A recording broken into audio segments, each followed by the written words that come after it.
whenever I work with young actors, I try very hard to be helpful, and I love them. And I always, you know what the truth is, my first movie was with Jason Robards.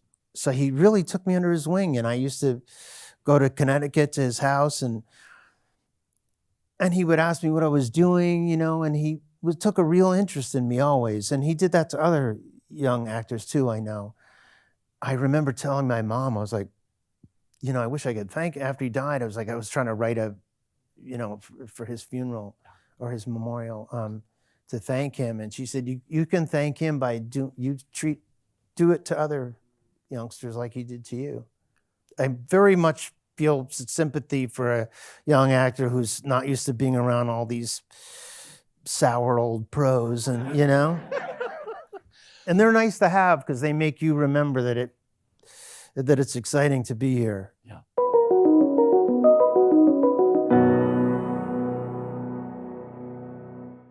Tell me what this Emmy nod means to you, Matthew. Well, it's very nice, I must say. I didn't expect it.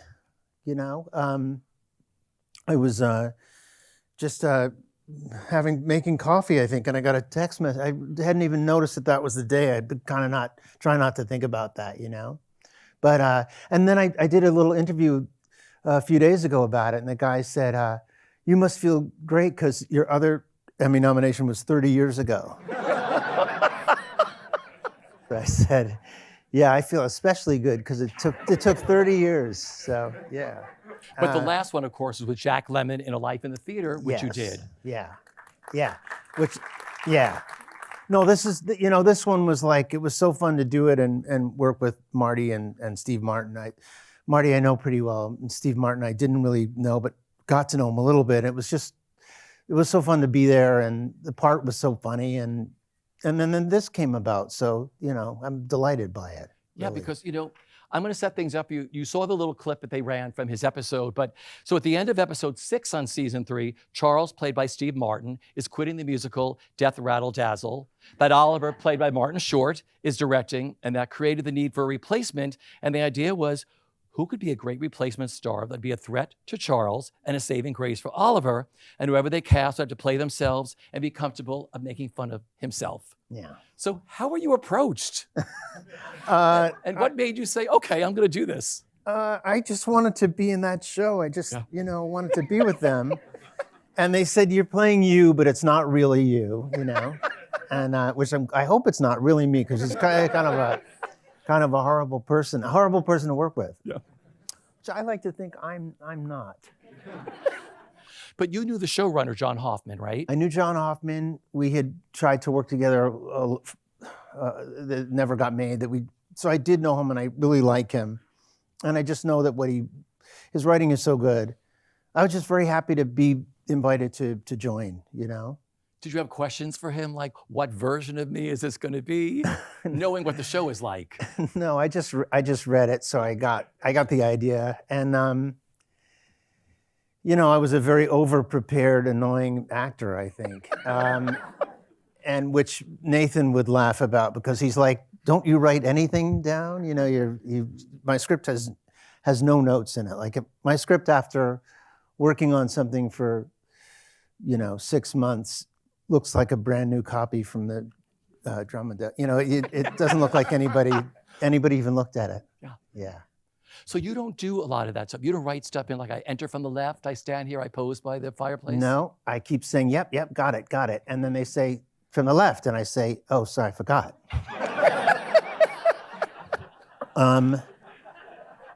But in all seriousness, I partly don't write things like that down, because I'm trying to find the best way, and if it feels good and I understand it, I'll remember it.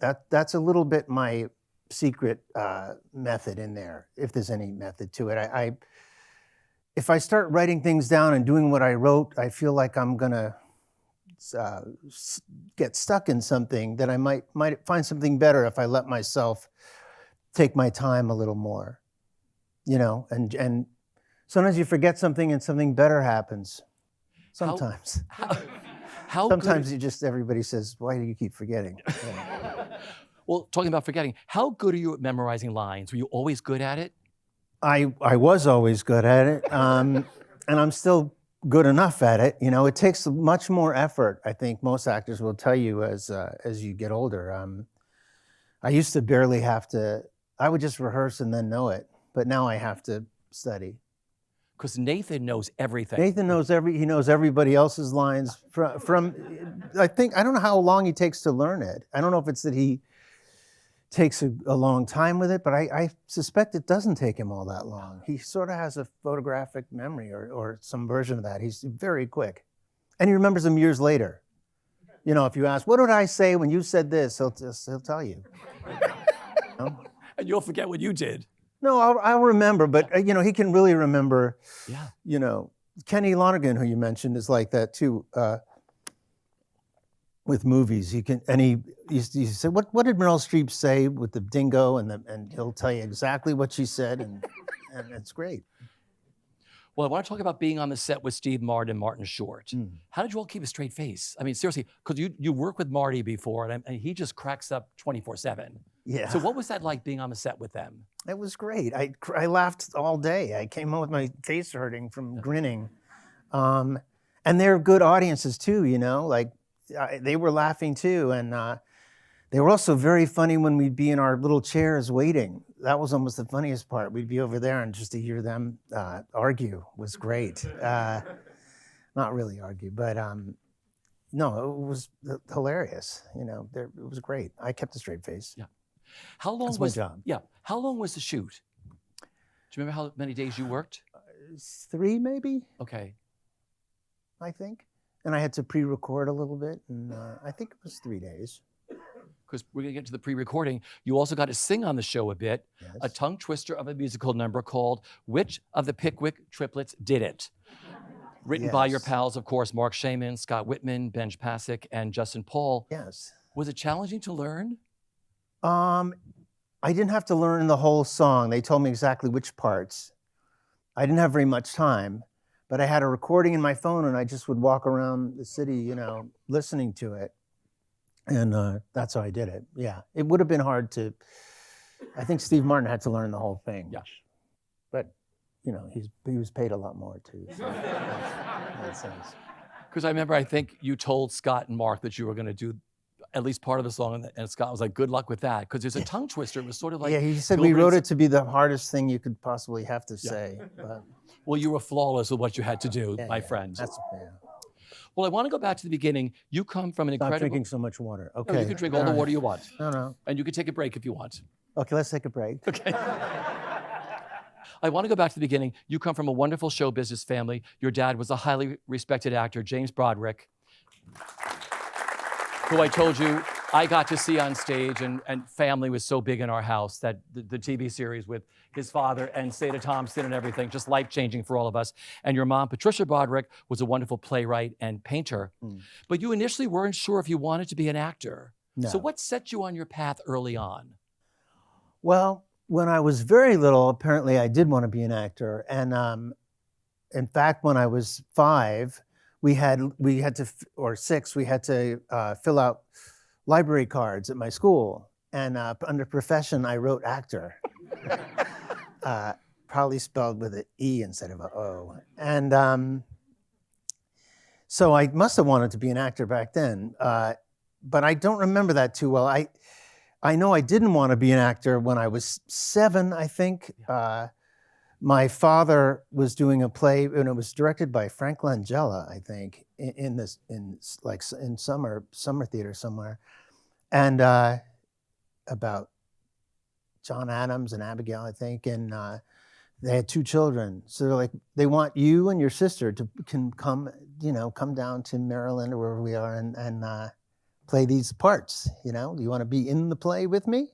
My dad said on the phone, and I burst into tears because I was like, oh God, I'm gonna have to be in it. No, you don't have to do it. We're asking if you want to do it, but so I really didn't want. Even the idea was upsetting to me. I think partly because I wasn't yet great at reading, and I thought I'm gonna have to stand there and not be able to read. That's what I thought.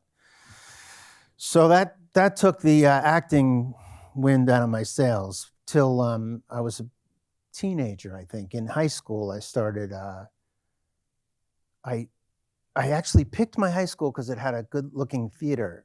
I didn't tell anybody that that's why I liked that one. And then I played soccer, and I didn't audition for the play. And then I hurt my knee very badly and they needed an operation. But then that gave me, I had no excuse to not, because I couldn't do sports for a while. So I thought, well, I'll audition for a play. And I did. And Midsummer Night's Dream. And I played the wall, a very little part. It's a very little part, but it's a very good part. The audience always likes those guys, the mechanicals. And, I got a couple of little laughs there on stage, and I was like, I'm not as nervous as I thought I would be. I still remember that feeling. I was very nervous coming up to it and getting ready, but then on stage, I had a little teeny feeling of, I'm not actually as panicked as I thought. Like, wow, my hands are working. And so I kept at it from then on. And then I started to think, wow, maybe this could get me out of having to go to college. Which it did, right? It did. It just barely did. Yeah, I got a job, thank God. But you met Kenny Lonergan. He went to school with you at Walden, right? Yes, we were in that play together. Kenny Lonergan went to, the school was called Walden, and he had been there his whole life. I just came for high school.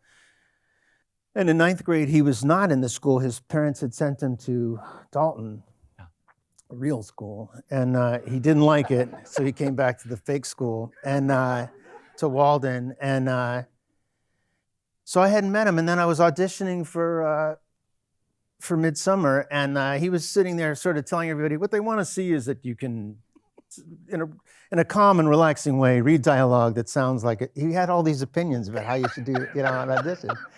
And he was 15, huge, like afro. Yeah. And I was like, wow, who is this young man who knows so much?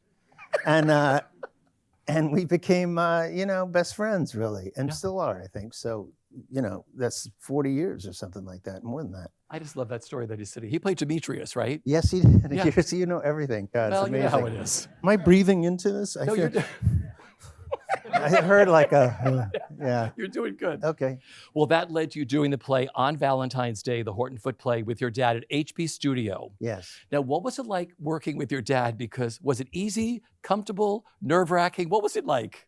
It was all those things. It was, I had never done a real play outside of school, and the theater was probably half the size of it was small. And my dad said, I can't help you with this because I'm in it, we're in it together. So I'm not going to be telling you how to do it. Like when I do a play at school, you'd say, do it like this. But he said, you're on your own. So, and it was, we had these Texas accents, and it was, took place in, 1915 or something like that. And, he had to get angry at me in a very southern, oh, how dare you, brother, come in here. And so I was always just like, Dad, you don't have to do that.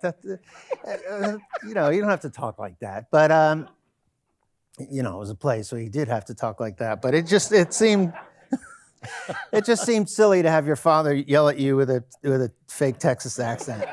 So, but I would say, oh, yeah, I took it seriously. Yeah. I love that story. We're like, this is my dad. But it gave you no direction. He didn't give me any direction. It was a little, I wish more than anything, I could have worked with him more once I knew what I was doing and had more time. But it took me a while to just get used to the fact that we weren't Matthew and Jimmy. Yeah. Because when it's hard to just use I was embarrassed in front of my dad acting. I don't know, it felt weird. Yeah. Oh, your dad was just the greatest. Seriously. Oh, he was. I loved him so much. Yeah. A great actor too.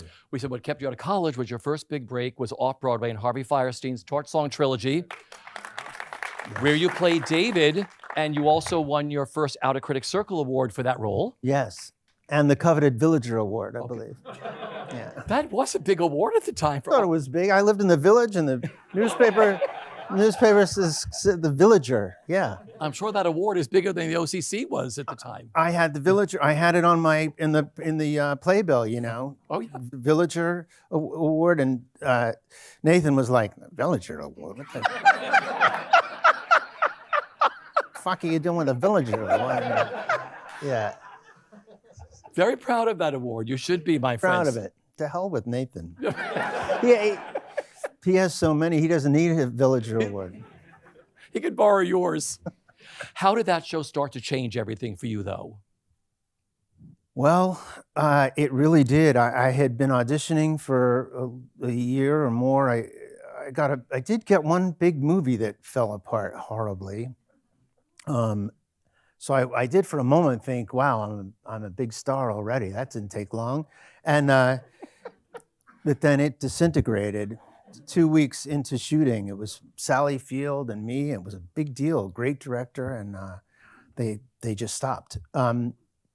So then career was over, had started and ended in my first 6 months of trying. And but then so months and months went by of not getting even callbacks, and then my agent said there's a play, a gay play he called it, I think. You can read for it. You probably shouldn't do it. I think somebody said that to me, and but I was like, and I read it. I thought it was great. Yeah. And then I went and read. I went to Lower East Side and went into a room and smoking a cigarette as Harvey Fierstein, and I had never met him, didn't know anything about him, and I read the scene with him, and he was laughing, and he just, it was great I just loved him. And then I came out into the hall, and the producer came out and said, we would like to hire you. There might have been two readings in there, but I might be condensing that, but at some point they told me right there. Yeah, it was great. And you asked, how did that change things? Yeah. Am I talking too much? No, you're here to talk. No, not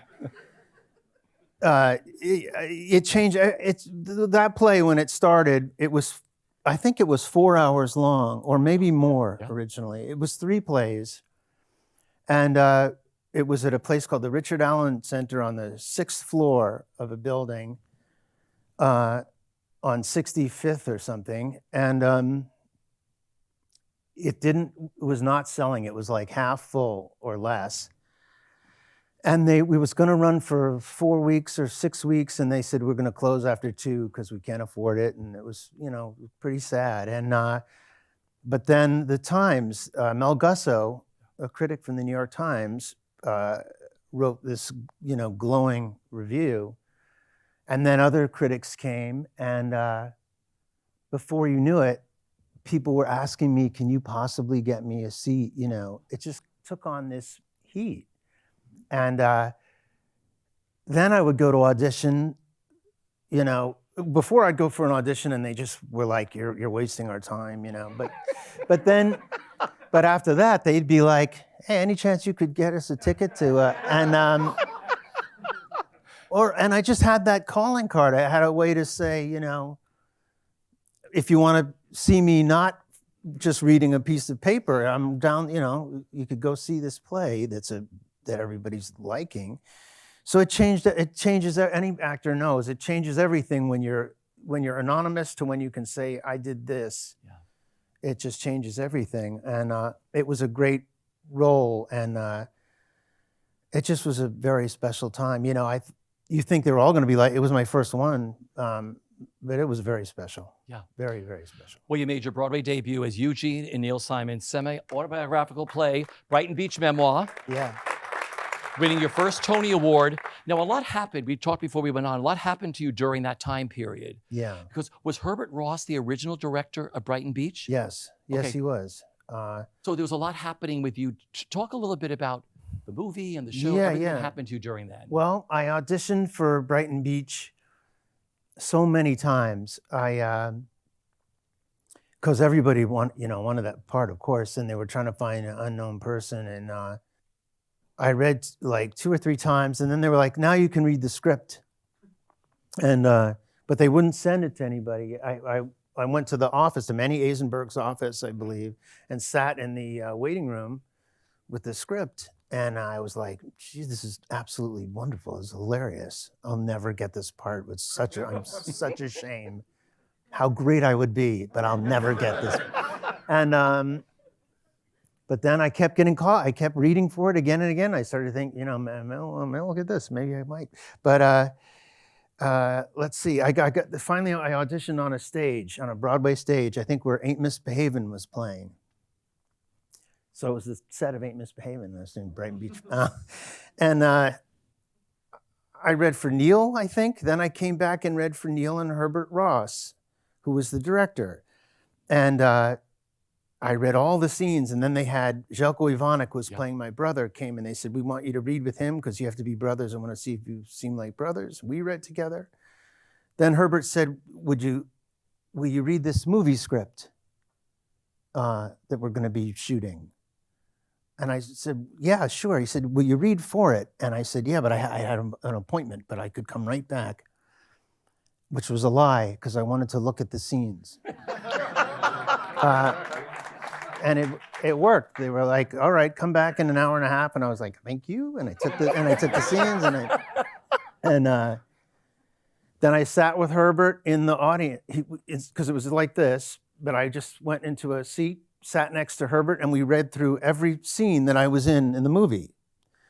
Then I got back on stage and read for Brighton Beach again. I'm sorry, this is a long story. And then I was finally done, and I went into the wings, and the casting director came out and said, well, you had a good day. And I said, why? Did I get that movie? I had a feeling I might have got the movie. And she said, you got both. Wow. And she said, and I'm not supposed to tell you, so don't tell anybody. So I was like, all right. And which never happens, you know, usually you have to go wait, you know. It was an amazing, and I didn't think much of it. And I mean, I did, but I guess I was stunned. And I went with Željko, who was playing my brother. We went and got something to eat. And then I said, I'll call my dad. And I called my dad, and he was like over the moon, thrilled. So when I heard him, I was like, that's when I started to feel like something good had happened. Yeah. But I still remember. And he was very sick, is the truth. So he had been, he had cancer. So it was that time of my life was huge high and a horrible low at the same time. But to hear my father be so happy for me was a great feeling that I still remember very clearly. Yeah, that's amazing to get the play, to make your Broadway debut, and to get a film. They're both written by Neil Simon. They're both, I should have said that, yeah. No, they said, before we start rehearsal of the play, we're shooting this movie. You know, are you free? And I was like, yes. So, when exactly? And I was doing Torch Song Trilogy at the time, actually. But I was like, oh, I can get out of that. Yeah, of course. And Torch Song was about to move to Broadway. So I was like, interesting news, everybody. You know, I'm leaving. No, I didn't say it like that. I was terrified I had to tell them that I got this movie and I didn't want to go to Broadway, God. But Harvey Fierstein was like, I always knew we would lose you. What's that? So it doesn't matter that much who plays David. Yeah, I don't think he said that part. But he was extremely gracious. He was like, great, of course, take this opportunity. We love you. Don't worry. Yeah. I know you made a very close friend of yours over the years. Yes, yeah. Harvey's one of those people, once you meet him, he's with you forever. No, I'm in the club. I love Harvey, yeah. So how did you transition to your second major film, which is War Games? War Games fans? Don't be too jealous. It gets worse after that. Let's see. Well, I was doing, they all happened at once. I'm shooting the movie of Max Dugan Returns, and I had been auditioning for what was called The Genius, and became War Games, over and over again. Again, that one, I don't know, 10 times, I don't know how many times. And finally I was like, I had this little play I wanted to do. And I was like, you have to, I can't, I'm going to screw up this. Anyway, I was in LA, and my agent was like, we're going to give the MGM an ultimatum. You know, they have to make a decision. And I told that to Herbert Ross, the director, who was like, let me introduce you to my agent. You need a real agent. Or a big, an agent who wouldn't say ultimatum to MGM. So I had told him to do that, by the way, but he was like, yeah, you need a professional involved. And so I'm reading, and then my father made a good suggestion. He was like, tell them they can look at some dailies, a scene from the movie you're making now. Maybe Herbert Ross wouldn't mind that. So I said to Herbert, would you show them, is there a scene already that's put together in some way? And he said, yeah, I know exactly what to show them. And he showed them a scene, and that's how I got that part. Wow. Yeah. Great film. Really great movie. And then that director got fired 2 weeks into shooting War Games. The other movie that I'd done had fallen apart 2 weeks in, and 2 weeks in, they were like, the director's fired, we're stopping. And they were like, and I was like, are we gonna? And they said, we're getting somebody else to direct it though. And I was like, and who will be playing, David Lightman? And they said, oh, it's probably you. We'll see who, But then we met the director, John Badham, took over and wanted me and Ali Sheedy to stay in it. And he took us out to eat and said, no, I want you guys. And we said, oh, okay, good. And so it went on. It stopped for about 4 weeks and then continued. So that was a good dinner. Yeah, very good. Fabulous. Yeah. Well, you then went on to get the lead in one of the 1980s most iconic films, Ferris Bueller's Day Off. Now, I know in hindsight, did you have any idea when you were reading for this? And you didn't want to do this movie, did you, originally, when you got this script? I wasn't sure. Yeah. Yeah. What was it about? Well, I was doing Biloxi Blues at the time. I had done 2 plays where I talked to the audience all the time. And then I got the script that was talking to the audience, and I was like, I'm just the guy who talks to the... I gotta find On the Waterfront for me.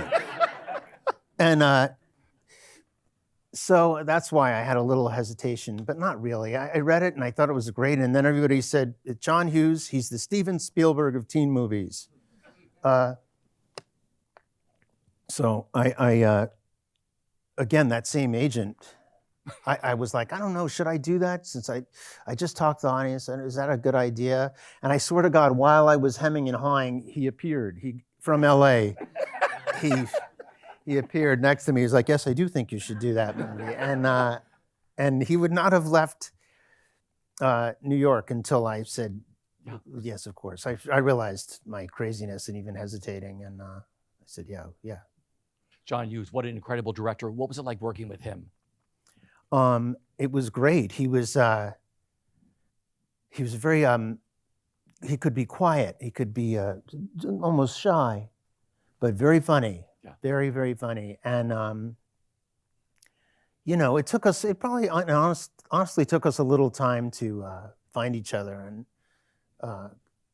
because he was a little more tense than I would have thought in a way. He was nervous, just the way anybody is. And so it wasn't one of those easy breezy, particularly at the start. But as we shot, it got more and more. And by the end of shooting, we were totally shorthand. Like a lot of the scenes that are me alone in the house, that are the beginning of the movie, I think, were shot at the end of shooting. And at least that's my memory of it. Yeah. And by then he would just throw out lines and I would try them and we were laughing and it was really great. Yeah. Yeah. Why do you think that film has lived on generation after generation? I really don't know. I'm glad it did. I don't think I knew it at the time. I guess people want a day off, I mean, I guess it hit something deep in people. I don't know what it is, but Honestly, it did. I mean, because from all walks of life, over the last 40 years, I've heard so many people say how much that movie meant to them. They think if you get away with it, they could find a way to take a day off too. Yeah, maybe that's it. Yeah. I don't know. Yeah. I know John Hughes told me that they got a card, when they make the audience fill out cards to say, what did you like or not like? She said, one young lady didn't like you. And I said, why didn't she like me? She said, I think he would make me do things I didn't want to do.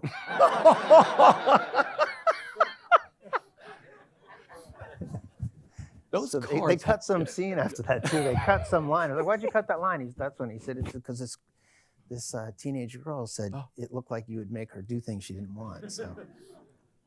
Well, we have a lot of actors here tonight and many watching. A question that always comes up is auditioning. Were you good at it? Did you enjoy auditioning? And what was your secret to a great audition?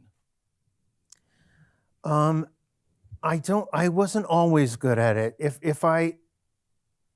I think auditions, if you have a solid idea on a way that you want to do it, something like Brighton Beach, I had a good feeling for it. I thought, like I could hear it when I read it. And so if you have a good idea and you can concentrate on that, and then it's a lot of luck. You can't even tell a joke to people who don't want to hear a joke in a way. Like, you have to find somebody who's receptive to you. You have to, a director, a producer, whoever it is, somebody has to kind of get you, and then the part has to fit you. And I don't really have any tricks. I remember one thing my father said to me that always helped me was, I didn't get some part, and he said, do you always think you made a mistake when you don't get the part? How do you know that they didn't make a mistake? Yeah. So, yeah, I mean, they do, they don't always cast correctly, or one isn't correct, and it doesn't mean you made a mistake. Yeah. You might have made a mistake, but it doesn't usually, I mean, it can. You might have gotten nervous and done a job not as good as you could have done. That happens, but it's not their God and you're trying to pass. But that's a great bit of advice that your dad gave you. Yeah, to it's live by. very, very good. Yep. I agree. Well, you have such an incredible career on stage, screen, and television. I'd like to mention just a few highlights and just tell me what comes to mind, a fun story or a great memory. Okay. This is your life. Matthew Broderick, here we go. Wait, and here's your old school teacher. Huh? Fabulous. Oh, thank you. Anybody hiding? No. The film Glory for director Ed Zwick. Yep. Where you played Colonel Robert Gould Shaw and you co-starred opposite Morgan Freeman and Denzel Washington. Yeah. What was it like working with them? It was fantastic. Morgan, since his fine work in Electric Company, I had admired. Easy Reader was one of my favorite characters. So I was just in awe of him. Denzel we were both pretty young then. But I immediately, he was great and very fun to hang out with. It was, of course, a true story and a very tragic story. But it was also incredibly interesting to learn about that. And Shelby Foote was involved with it. And I learned a lot about the Civil War and I learned a lot just from those great actors. And it was a very difficult, long shoot, but ultimately extremely satisfying. Yeah, because those battle scenes, battles were amazing to watch. And yeah.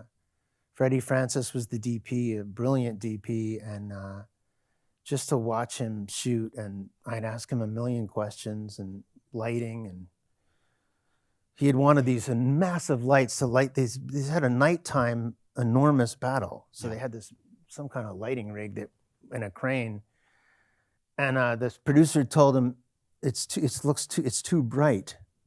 He said to Freddie Francis, they'd seen the dailies, and he said it looks too bright, and they had a big argument because Freddie Francis wanted two of the big lights. That's what I left out, and there was only one. Yeah.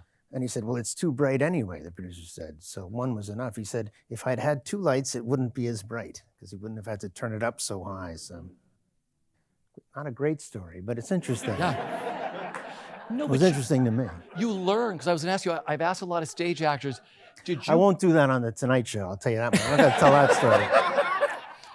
Did you grasp filmmaking, because you started on stage? Did you grasp the art of the camera right away? Tried to. I always loved it. I love that part of it. Yeah, when I first saw a movie camera, I was just like, wow. And I remember I did a screen test for the movie that fell apart, and I did a thing where I had to like just sit down, you know? And I saw the guy go like he had to turn this that makes the camera point down so fast.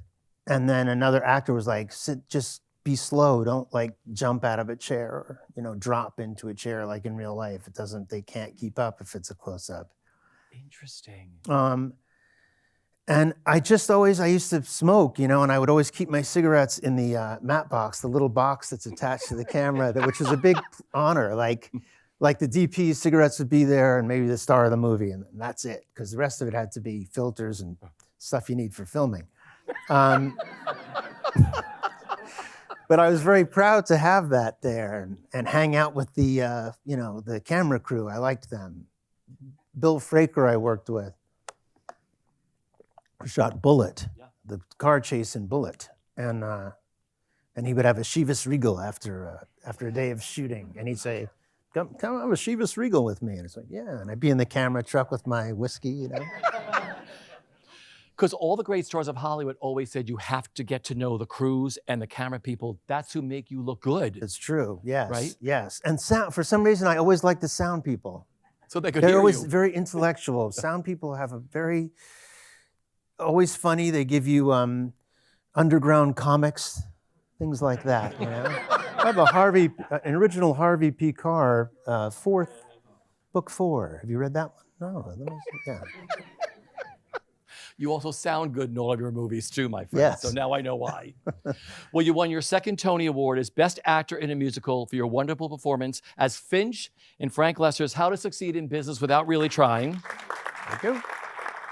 I have the fondest memories of watching you in that show and sitting in the recording studio, which you recorded on April 2nd of that year, and you let me sit. I sat at his feet at the RCA studio when he recorded I Believe in You. Really? And I was terrified that I was going to cough. I said, please don't cough during this, because I remember you letting me do that. But I have the most magical times of watching you in that show with the original cast, and then sharing the stage for the first time with Sarah Jessica Parker when she took over as Rosemary. Yeah.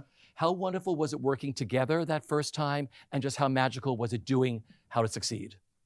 It was fantastic.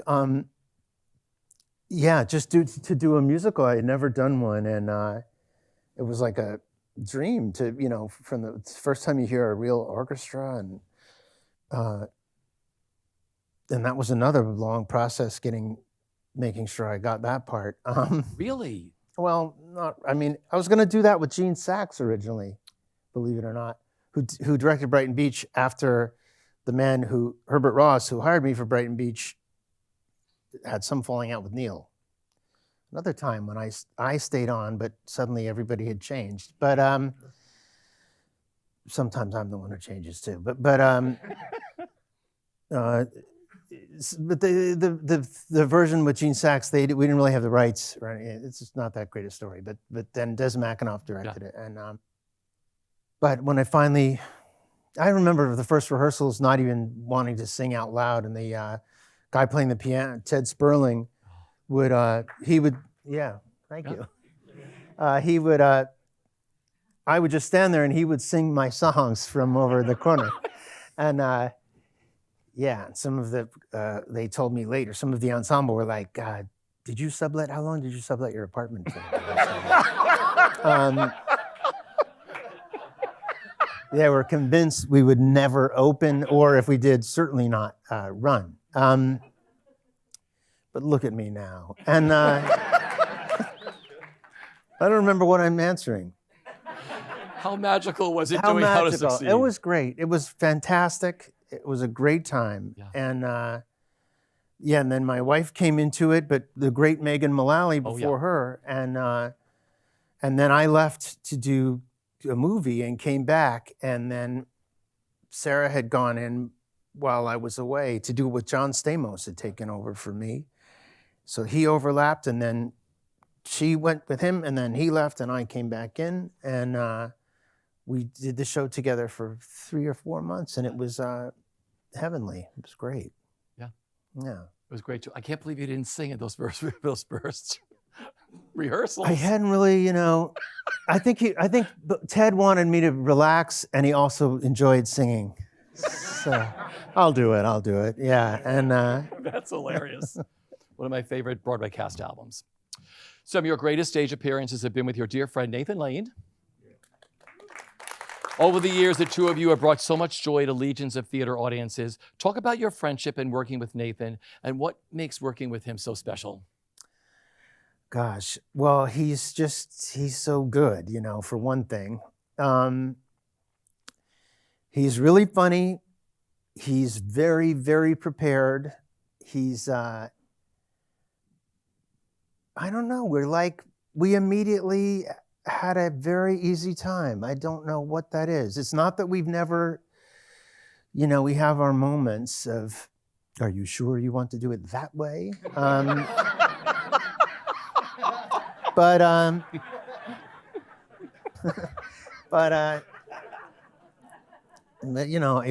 adore him. Yep. We're like brothers. So we have to punch each other once in a while. But I don't know what everybody. We didn't know. We just did the play. We both loved the movie, and we kept thinking, I hope this isn't worse than the movie, And but it was one of those plays. The first time we did it for a little audience in the rehearsal hall, everybody went crazy. And then we went to Chicago, we did tech rehearsals, and we got done a little bit. Susan Stroman is also so prepared and so smart. And so we were ready for an audience before we ran out of things to work on in a weird way. That isn't quite true, but yeah, technically we did. So we decided to get a little audience. So they gave away seats to just the balcony in Chicago. So it was a full balcony and an empty orchestra with just creative people in the orchestra. Started the play, and they exploded. And we're like, wow, that's because they're friends, it must be. And their seats were free.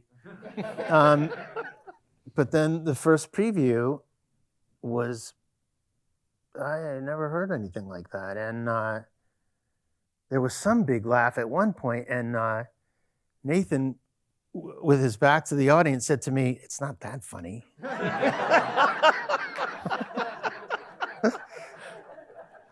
So, I don't know. We went to Prada together and bought clothes. We felt like real big shots. And those clothes wouldn't fit around one leg. I mean, I couldn't get my foot in the clothes what I'm trying to say is we were really skinny then. Well, the producers, I don't think it made us skinny. The producers made us very skinny. We were working so hard. Because I remember Nathan was sitting here, and I asked him what 2 show days were like. Yeah. And he said, "You two will be back there, switch change." You're like, "What day is it?" Yeah. Right? Yeah. But I don't remember any time on Broadway. Seriously, I've been going to the theater since I was 10 years old. What the mega behind the producers on Broadway. I mean, it was everybody wanted to go see that show and see you two work. Yeah. I mean, there's been others since, certainly. Yeah. But yeah, it was like the old days. It was like, and people still lined up to buy. I remember after it opened, there was pictures on the poster, the news of a line. Looked like, I thought I'd gone back to 1951. When people lined up for a big hit musical. Mel Brooks, when you first got to meet Mel and get to know him, what was he like? He was great. I met him, first of all, I grew up on him, I listened to 2,000-Year-Old Man, that's how I slept, listening to that. I met him when I was visiting my father at 20th Century Fox. My dad was doing Family, and and there was a parking space that said Mel Brooks on it. I remember. I was like, wow. And then sure enough, oh no, it's like I have this a little bit wrong. It was later. I was doing Max Dugan with Jason Mobards, and he took me. We were eating in the commissary, and when we walked out, we walked by this little room that had like executives, the fancier part of the commissary. And there's a big table, and there was Mel Brooks, and he said, Jason Mobards, I have a role for you. It's a Kaiser role.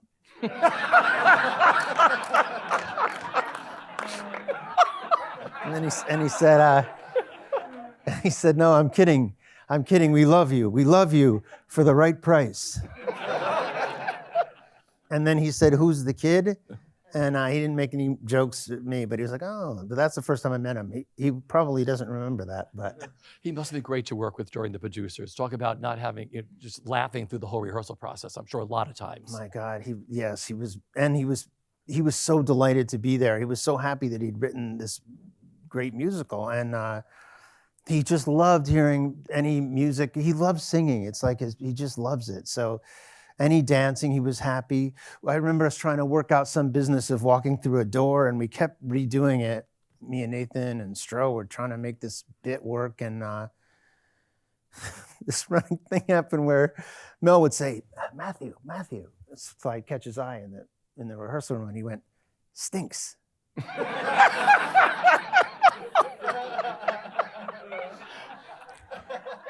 Stinks. Yeah. That is hilarious. And another thing he would say to me often is, Matthew, surprisingly good. That's a great review to have in your home. Surprisingly good. Yeah. I can only imagine just like all the No, things. he was absolutely hilarious. Yeah. He came to a play I was in. There's one more thing. It was directed by Alan Arkin. And Alan Arkin said, I'm sorry, I have to go give notes. I can't. And he said, Mel said, you have to give notes? Try this one. How dare you? He said, the how is very high and the dare you is very low. How dare you?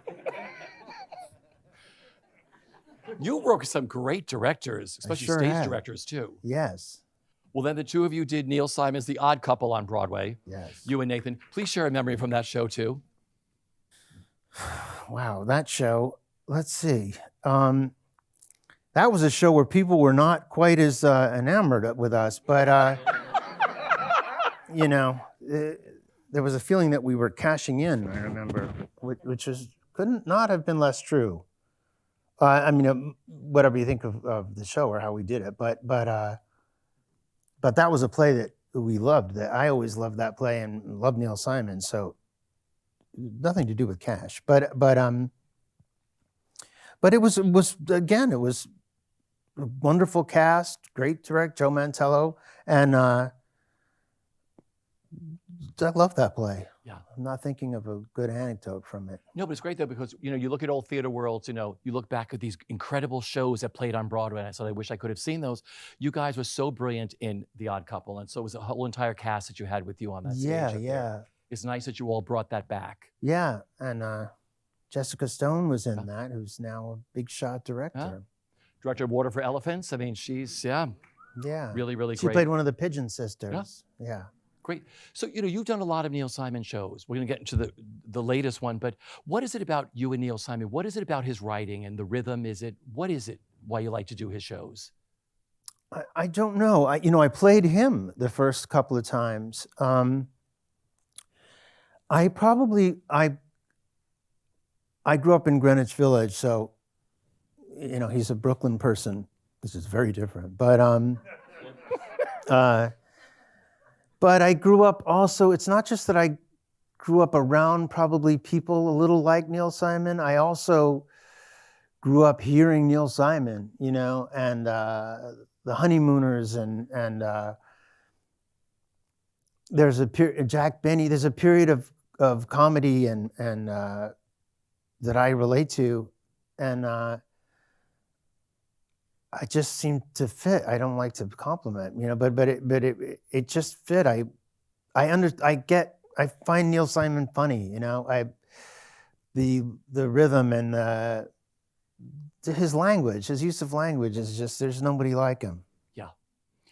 Well, then you shared the stage again with Nathan and a very starry cast in Terrence McNally's comedy, It's Only a Play. Yeah, another hilarious writer, by the way. Yeah.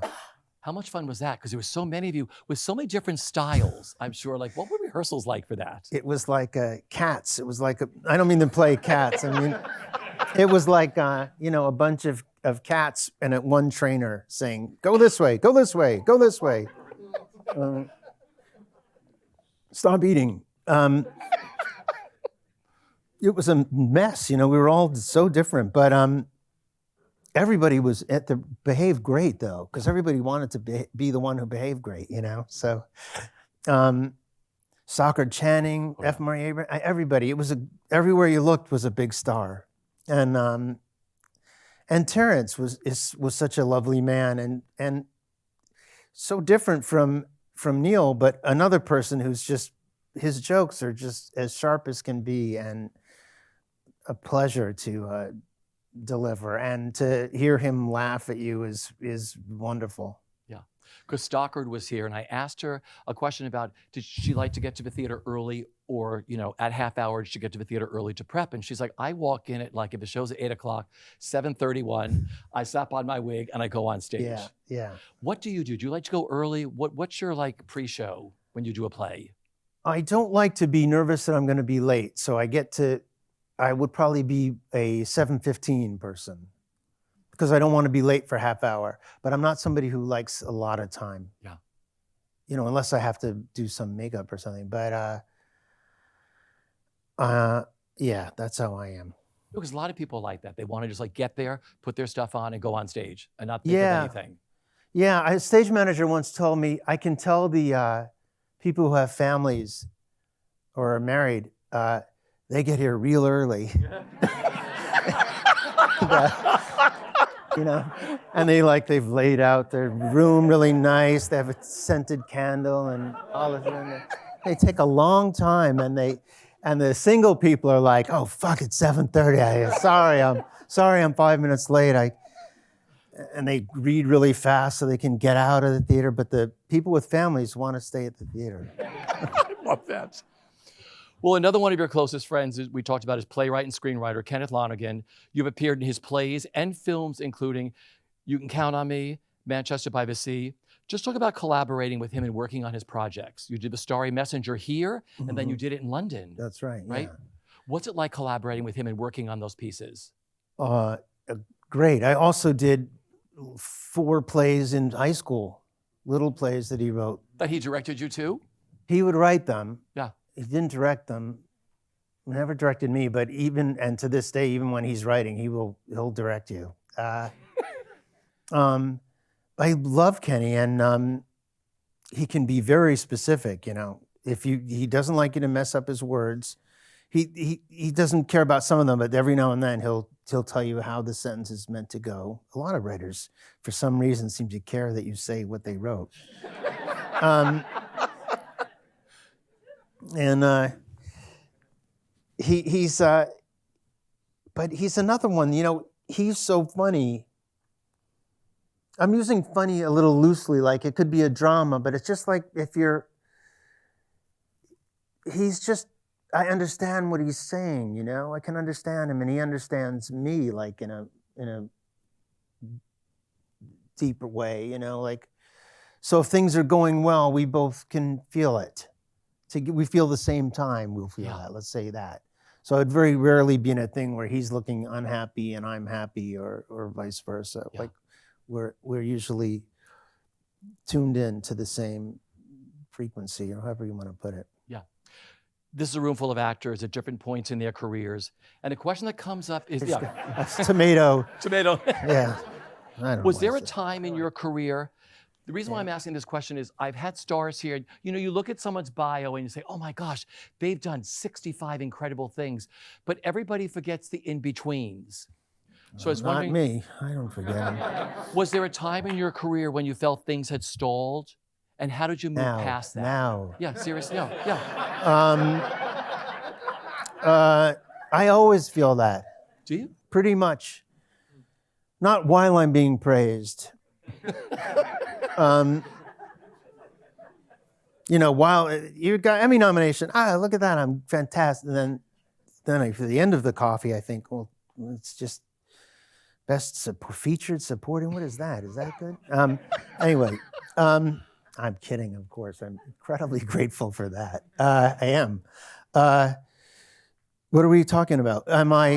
Oh yeah, I always feel, I mean, I've had a lot of lulls, sure. Did you? Yeah, everybody does. Plenty of lulls, but I've had a long career. So when I look at the whole thing, I'm amazed and I'm here, you know? And you can always do better. You can always feel like, why is so-and-so doing this and I'm not? That's a poisonous way to think, you know? It's impossible not to, but I try not to let that run my life, you know? Yeah. It can be a kind of almost a masochistic job. Yeah. So I try not to dwell on those things. I guess you can't make yourself not feel that way, but I try to I try to think that there's something better coming. Yeah. And move those voices to the back. I always tell people, move when those voices, those negative voices come forward. Because it could take over. And acting can be very painful. There's a lot of you put a lot of yourself into these things, and when people don't like them or don't like you, you feel it. Yeah. So, but I try not to. Do you read reviews? No, like I said, I don't dwell in the negative. No, I read them when I started. I was like, oh, look at that. Everybody likes me. This is pretty good. This isn't so bad. Yeah. And then a couple of plays in, I was like, oh, well, not everybody likes. Isn't that funny? And and some people really don't like. And then I said, well, I'm going to stop doing that. So I stopped reading them. I don't really read them. But then some people say, you're crazy. You should read them. You should at least know what people are hearing, what they're thinking. Why isn't more information good? But I don't really read them. What about anybody else? Any actors read reviews? You said there's actors out here. They don't. No, because I had Julie Harris, the late great. She told me she read everything because she just wanted to know what the temperature was of a show she was doing. That makes sense. I'm kind of too scared or something. I don't know. Once you stop, it gets very hard to do it. But I will say, when I used to read them, there was something good about it, because if you read they would send you a stack, you know, after a play had opened, Xeroxes in those days.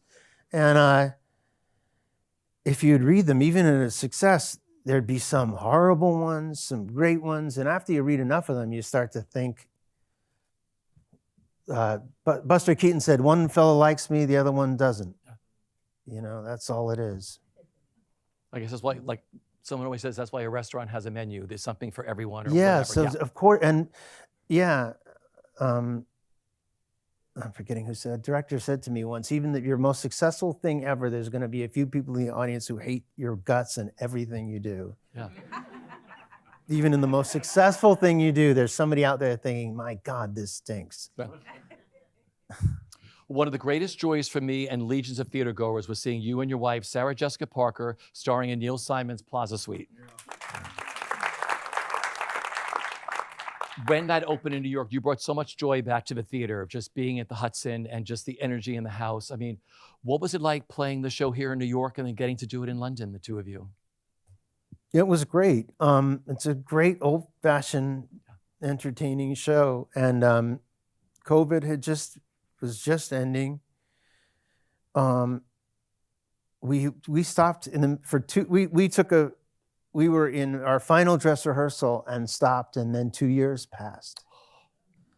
And we came back and the set was still there. You know, they put sheets over it and it just sat there all that time, and it was perfect. Isn't that weird? And maybe a year and a half. And I love that play and I love doing it. And Sarah Jessica was just so sharp and so great in it. It's mostly just two people, so you really have to depend on each other. And we found it surprisingly easy. And I don't know, it was great fun to do that play. And I think, Neil gets shorted a little bit sometimes, you know. I think people have followed him who have gone further or whatever in some things, but he's the original one, you know. Like The Odd Couple might look derivative to people, and I always want to say, no, what you know is derivative. But audiences go mad. It just really works, and the same thing in England. We thought maybe English people would be like, nothing funny about that, but they're not. Quite funny, you know. So yeah, it was almost easier in England for some reason. The crowds were very accepting. Yeah, they like sex comedies, and you know, they're not quite as sensitive about people in hotel rooms. And whatever. Did the lines come back to you when you started up in New York again? Pretty quickly, yeah. Even though the year and a half had passed, it's funny. You think it's all when you start, you're like, God, I can't remember this at all. Yeah. And then 4 days later, you're like, why are we still meeting to go over lines? I know it, you know. It's in your muscle memory. Yeah, right? yeah. You just have to get at it somehow. Same thing. We went to England. We were like, we're going to have 4 weeks of rehearsal to get back up to do it in England. And after about a week and a half in rehearsal, we were like, what should we order? Let's take a 2-hour lunch, and you know, because you start to need the audience. Yeah. You've already done it. You've already rehearsed. Yeah. Wasn't there a set mishap on opening night here in New York? Yes. What happened? Yes. It was opening night, and the third act of that play is a wedding is happening or not happening, and this couple, their daughter, has locked herself in the bathroom and will not come out. And that's the whole third act, is that trying to get this girl to come out and get married. And she won't answer, she won't do anything. And at one point, the character I played says, I had enough, I can't, you know, I'm not doing this anymore, and get out of my way. And I run full speed into the door to smash it, you know? And what's supposed to happen is I just hit the door and stop, and there's a big pause, you hit it really hard, and then the line is, get a doctor. Got a big line, that's funny. But on opening night, I went ready for my big laugh, because it's a huge laugh. I was really ready for that moment. And I ran and hit the door and it just opened. So, which is hard to recover from, because the whole point of the play is that she's locked in the bathroom and now the door's open. So there was no like ad lib, like, you know, I better close it, there's a dry, it's so cold, or we couldn't think of it. So what did we do? We just stopped, and the whole audience had a laugh, and then we closed the door, and a big burly man came out and put back the thing that holds the door closed. And you did it again, it worked. Did it again, yeah. And the second time it got a laugh, much like tonight when I just did it. Yeah. But that's the great thing about live theater. Audiences love when things like that happen. Yes. I'm sure in your mind, it's like, oh my God, what are we going to do? Yes, but 9 times out of 10, it's fine. They don't mind. And then you just go back a little bit, and the audience is fine. And you know what was a great lesson in that is Nathan Lane, because nothing can throw him. And it's just good. Anything that bad happens will just make it more fun. So that was a great thing about working with him, is that I had this comfort that, you know, if I forget a line, if I trip over something, anything can happen and we'll be fine. Something funny will happen. What, you might ask. But yes, one time something happened and he went out. The set had a balcony behind his office. And he went and opened the French window. I didn't even know they opened. And he went out on the balcony and threw himself off of it. Yeah. And he disappeared. His whole body disappeared. He probably must have had some plan about that. But, and I just waited out there until he somehow, crawled. I think he climbed back up and came in. Now, it was really fun. Anytime something went wrong, anything that didn't get a laugh, we found the one thing we found funny was somebody really trying to get a laugh and not getting it. So he'd say, the rule of show business, never put your own money in the show. That's the number one rule. There's two rules. There's two rules of show business. What's the second rule? Then he yells it, never put your own money in the show. Not that funny. It would seem funny. What's number one? Never put your. And then he would scream in my ear, and it would get just nothing. And he would scream, he's purple in the face, and the two of us could never get through that moment because then he'd try it soft, nothing, just never worked. It worked for us. You've also done some wonderful voice work for animated films, the voice of Simba in Disney's The Lion King, and Wonder Park. Adult Simba, I should point out. Oh, yeah. How much fun is it doing that? Adult Simba sounds like an X-rated movie. I was going to say, totally, I was going to say. I didn't do the Disney version. I did the adult Simba. Jonathan Taylor Thomas played youthful Simba. Then his voice changed, and I took over. What was the other one? Wonder Park. Wonder Park. Yeah, that's true. How much fun is it doing animated voices, like for films and things? I really enjoy it. Yeah. It's very low pressure. It's like you can do as many times as you want. Yeah. You're in a quiet, alone room. You don't have to look a certain way, and they can tell you if they don't. You have to. I very much, in that situation, listen to them because they're drawing it and they know exactly how big the explosion is or whatever. So I just try to serve them, as much as I can. So the writer and producer director, I mean. Do you see the animation while you're doing it, or what's going on? Sometimes, you do the voice first.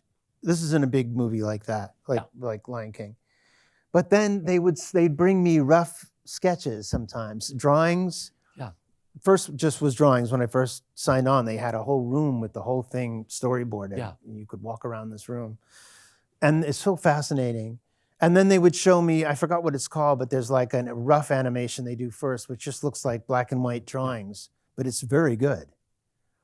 So I would record something, come and they say, look, we did the drawings for what you did last time, I did like, 20 sessions or something. So every time I'd come in, they'd have a little more and they would show it to me. And the animator in those days would sometimes sit and watch you record because he wanted to get a feeling of your, what your face does when you speak and just to get the vibe of what you're doing. But he didn't just watch a video. He would sit very quietly and watch me record. No, because everyone I've spoken to who's done that say it's a fascinating process. Oh, it's thrilling. Yeah. It takes years. It takes years to make these movies.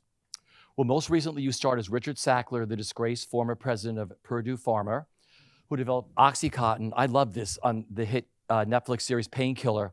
What was it like? Yeah, it's great. If you haven't watched this too, it's a fabulous series on Netflix. What was it like taking on that role? Well, it was, it was very interesting and tragic story. I read a lot of, the show is based on two books, Painkiller, Barry Meyer, and Empire of Pain by Michael Radden Keefe. Yeah.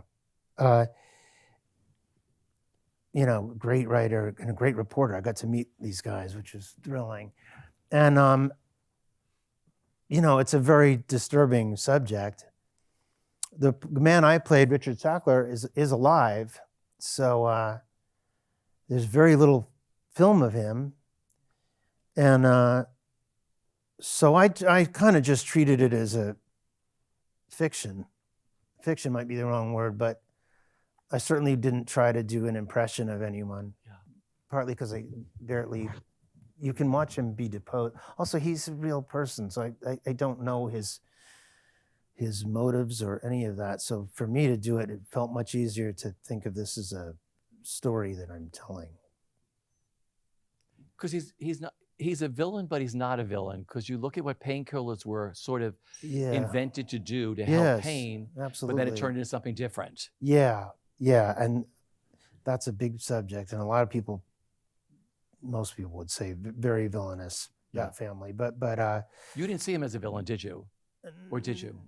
No, not in and I'm not at all commenting on Yeah. the reality of it, but in order to do it, I didn't think that. No, I think, I mean, I guess any business person can be looked, you know, he did try to make money. Yeah. And I bet if you, what do I know? I don't know the real person at all, but the person I played, I figured if you talked to him and asked him, he would say, I'm just trying to help people and make the drug better. Yeah. So, and some people abused it and I didn't. That's not that's a separate thing, you know. I was You're trying wonderful in that series. It's a fabulous series called Thank you Painkiller. It's very really much. wonderful. We have a few questions from the audience that I want to throw at you. This is from Laura. You were fantastic in Nice Work if you can get it. Thank you. Well, let's see. Yep, totally. Great musical. What was your favorite or funniest memory of improvisation with Michael McGraw? Michael McGraw was the most fun person to be around you can imagine. He knew every Fred Astaire film, everything written from 1926 to 1948. And he was a tap dancer. I just loved Michael McGraw. He died very suddenly last year, which is, he also was my understudy in you should never be an understudy, but he needed money and he was, or everybody needs money. He for Plaza Suite too. So he was around all through rehearsals and everything I tried to make funny was always like, Michael, what about this? What do you think? What do you think? So I love Michael. One thing he did that always made me laugh on stage, well, this made me laugh, but it might not sound that funny, but he had to take all of our bags and go to take them. He was pretending to be my butler. And we're downstage and he'd take the bags and he'd walk up and we have to continue this little scene. And one night I heard like a ba-bam and looked up and he had done some huge pratfall with all the suitcases. But the audience wasn't really looking and, you know, it didn't really work at all. But he did it. He tried it for like a week and a half. And so I would start to do the scene and just with my eyes I wanted to see it, you know, so I'd be talking to Kelly O'Hara, I think, or I don't know who the scene was with, and I was looking and I would just see this wonderful clown-like, beautiful collapse and, you know, nothing from the audience. He had a good improv once. He puts me to bed. I was kind of this spoiled rich person, and I think he's my butler, but he's not. He's pretending. But he says goodnight to me, and I'm like, can you get me a blanket? Can I have a glass of water? And that was in the script, I think. I think in rehearsal we had added some of those. But then as he was walking out of the room, I improvised, love you. And he said, love you too, and turned out the light. And it was perfect. And it's in the script now. Oh. But he said it that fast. I thought it would throw him, you know. Love you too. He was a comic genius. He really was one of the sweetest people in the world. Another question from Ethan. Did you have any early mentors from early on in your career that helped shape the trajectory of your role selections? And how open are you to mentoring others? Have you mentored actors or have you taught? I've never taught, no. But I do make an effort. I've never mentored anybody, but whenever I work with young actors, I try very hard to be helpful and I love them. And I always, you know what the truth is, my first movie was with Jason Robards. And I told you before, he took me to lunch, you know, he used to take me to eat all the time. And because he knew my father, he'd worked with my father. And so he really took me under his wing. And I used to go to Connecticut to his house and he would ask me what I was doing, you know, and he took a real interest in me always. And he did that to other young actors too, I know.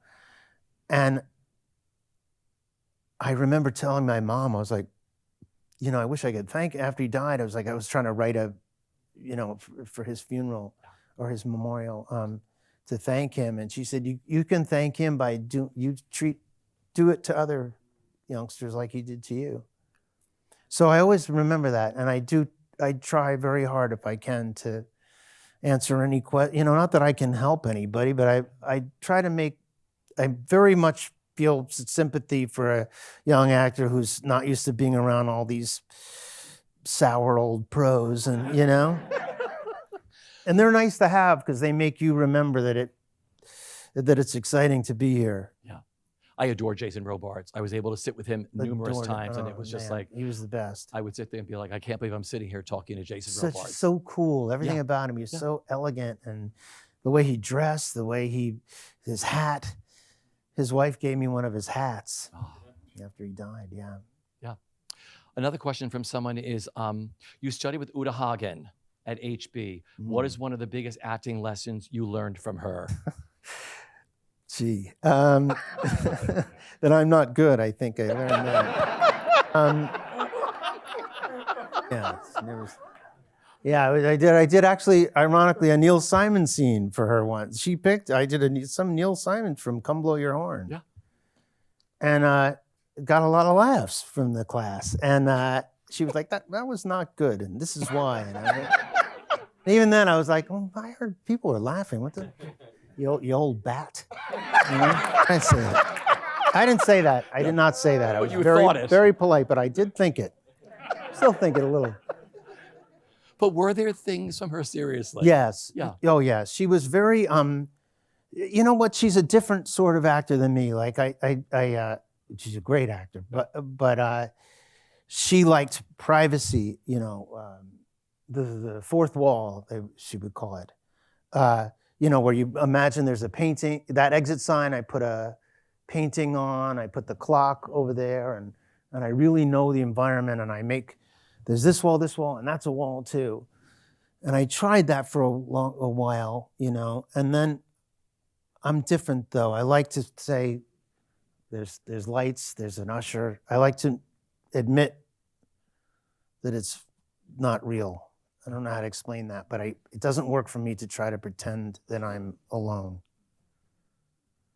It took me a long time to figure out that doesn't really work for me. Yeah. Are there any historical figures? Maybe it would work. Yeah. I'm gonna try it. I'm gonna try it again. A painting, a mirror. I'm doing it right now. You're a stool, a bar stool. Are there any historical figures that you hope to have the opportunity to play? Because we talked about Gloria and a few others. Is there someone, a historical figure Yes. that you'd like to play? Well, Lincoln. You could do Oh Mary. Yeah. I'm too old. Yeah, that's a good question. I don't know. Some old guy. Who could I play? I'll take a suggestion. Something will come up eventually, I bet you. Next time I Yeah. see you in 6 months, Matthew Broderick's been signed to play so-and-so Yes. in a biopic, a Yeah. historical figure. So it'll probably be a murderer. Usually I play. Now I always play these horrible people. Usually lately, they were like, "Have you ever played a villain before?" I was like, "Yeah, it's all I play, really." Now. My final question is, how has being a dad changed the way you Happy look over at it. your life and career? Uh, It's a big one. yes. Well, it puts it in perspective. It's very nice to have something else you care about and love, like a family. It's certainly when I play parents, I feel a little more. You don't need to have kids to do that, but I find it more. I can understand it. My son always says, or he said he likes at the end of a play, because when I'm bowing, when he's at the play, he always used to me going like this, because I look to see where he is at the curtain call. So he says, every time I picture you in a play, this is what I picture. And it's very touching when they come to the theater. Even when my daughters were really little and they were up in one of those side, what are those called? The boxes? Boxes, yeah. And they don't usually sell those. But sometimes you can get a little money out of those. And they were little kids, so they didn't, you know, they thought it was a great seat. That was a joke, everybody. I don't know how being a father has helped with acting or not. It's helped with my life. Yeah. And yeah, and I love when they come to a play, but I also love when the play's over that I have them, and I know the play isn't everything.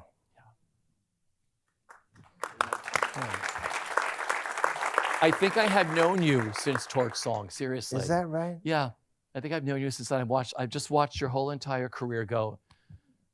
Go where? Go up. I think that's 40 years. Yeah. 40-something years, yeah. 40-something years. Yeah. A long time. You're going to have to do a lot to get rid of me, folks. But I thank you just for everything you give audiences and everything else. And thank you for Thank being you. here tonight, Matthew. Thanks, everybody. Ladies and gentlemen, Matthew Broderick. Thank you.